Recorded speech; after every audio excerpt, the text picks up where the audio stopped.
looking at the turkey with the gravy has got to get you hyped. Happy Thanksgiving Eve, everybody. Shay Cornett, Peter Schrager, Chris Mad Dog Russo. I can't stand the stupid holiday, but go ahead. Typical situation the day before a holiday. And there's Stephen A. looking fly in his Miami outfit. Look, he's ready. He's got the Miami music going on a Wednesday. Like, people are ready for the cold now, Stephen A. Okay, with the music. We're ready for the cold around here.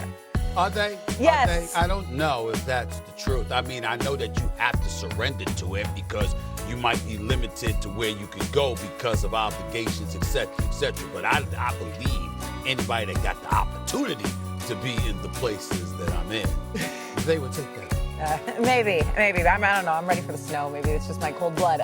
Kimberly Martin's going to join us later on, along with special guest Paul Hyman. In the meantime, yes, tomorrow is Thanksgiving, and we have 3 meaningful football games.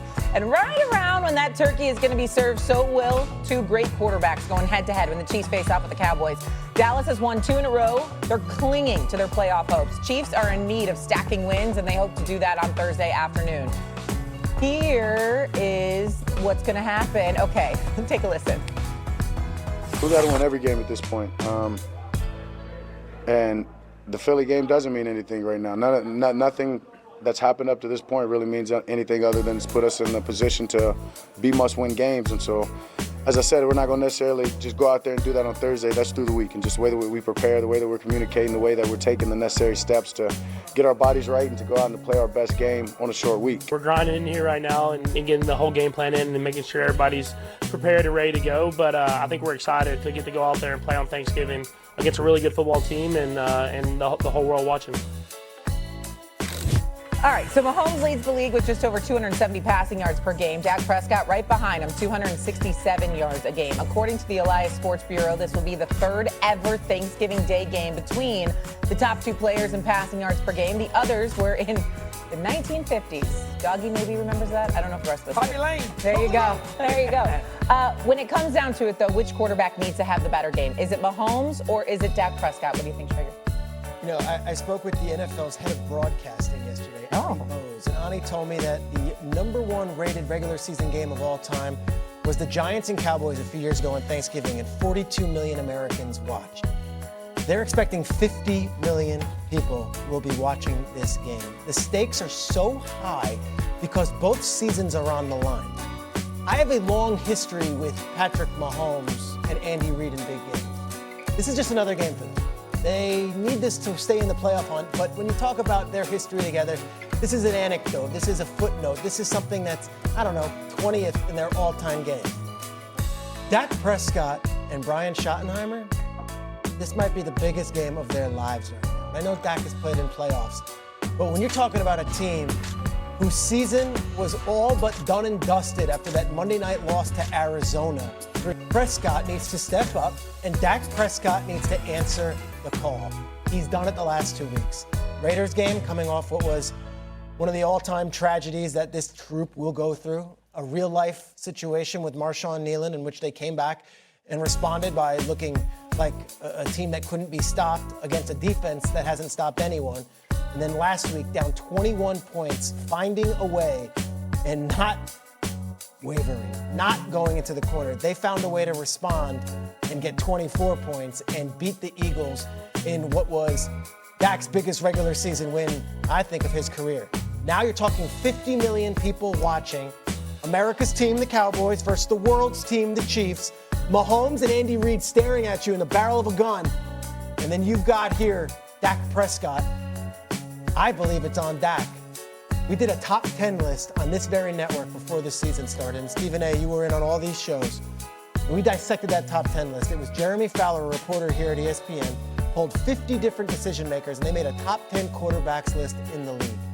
Dak Prescott wasn't included on the list and didn't even get mentioned on these shows. Dak Prescott, the moment is yours. 50 million people watching, go on Thanksgiving Day. Okay, so Dak Prescott for Schrager. What do you think? Shay, move out the way, because I need to make sure I got an angle right at Peter Schrager here right now. I mean, what the hell was that? You sounded like you were in a therapy session. You sounded like you lost your best friend and you sit down with a therapist and you're talking to, this is America, it's 50 million plus people watching a football game, right? Listen, what the hell was that? Here's the deal. Patrick Patrick Mahomes is the answer to this question. And I'm going to tell you why he's the answer to this question. Because as we look at the Dallas Cowboys ascending, of course, Pickens, CeeDee Lamb, their level of production is contingent upon Dak Prescott. We understand that. But we also see Quinnen Williams balling. We also see the changes that have taken place in their defense since Williams, since Logan Wilson, since Overshown has come back. We've seen the Dallas Cowboys elevating collectively. And we deduced even a couple of days ago, and I think you were a part of that show. We said they got about 6 games left. They better go 5-1.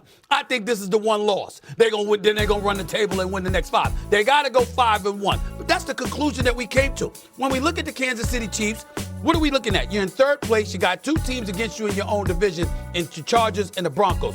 You got 2 teams, all right, with, what are we talking about here? Jacksonville and the Indianapolis Colts. And oh, by the way, the Texans are on the come up. We understand the Ravens or the Steelers. One of them going to win the division. The other's going to go home for the postseason. And then you've got New England and Buffalo in the AFC East. Look at Patrick Mahomes over the last 3 days. They're 1-2 in the month of November, okay? In the month of November, they're 1-2. They were 3-1 in the month of October, okay? He was averaging over 29 points per game in October. In November, it's 24. His completion percentage was 73 in October. It's 58 in November. Okay, TD passes. He had 10. This month, he's got 1. Okay, interceptions, same as 3 in both months. And then you got a passer rating that went from 112 last month to 72. He hasn't looked great. And so when we look at it from that standpoint, there is no question that Patrick Mahomes is the answer to this question, because regardless of their history and being associated with Super Bowl appearances and AFC Championship games and all of this other stuff, the reality is that Patrick Mahomes has not looked good. And the chances of Kansas City winning on Thanksgiving in front of 50 million plus people with their playoff lives on the line in all likelihood is slim to none if that brother can't give you something, because their defense, even though it's good, bottom line is you still need all the help you can get. You don't have a running game. You ain't running a damn football. Travis Kelce, we love him, but he ain't what he used to be. Rashee Rice has been a stud, but you need help from Xavier Worthy and the rest of the crew. Dak Prescott has shown, and the Cowboys have shown over the last few weeks, they got more help right now. They got more cats producing more or providing more help. Patrick Mahomes, not necessarily so. A lot is riding on him tomorrow. He's the answer to this question. I hate the question. Sammy, Tayuchi, do a better job, will you please? They both need to play well for their teams to win, because if Prescott doesn't play well, Dallas is going to struggle. And if Mahomes doesn't play well, they're going to struggle. This is a very tricky game. Very tricky game to call, because let's face it, the Chiefs were not that great last week against Indianapolis. I mean, they were not great in the game. Indianapolis' offense and Daniel Jones in the second half was atrocious. And the Chiefs were very sloppy. A lot of long drives resulting in field goals. Didn't put the ball in the end zone. They were not great. And Dallas was down 21-0. And the Eagles collapsed offensively, and they fumbled twice and takes a sack on 3rd and 3 and everything else. So, and when you get right down to it, at certain times last week, both QBs were not great in the game. Now, one thing, CeeDee Lamb, catch the ball, will you please? I've had enough of CeeDee Lamb being up there on this Jerry Rice level. He killed him in the first game against Philadelphia on the Thursday night. Catch the football. All right. First off, make the team meetings and catch what do you have, 5 drops last week? Drove me crazy. And I bet Dallas. Career high in drops. You got to be happy. Career high. I needed to, but listen, I think if I had a pick, I'll go with Steve, because I think the Chiefs are more dependent on a big game out of Mahomes than the Cowboys necessarily would be out of a big game out of Prescott.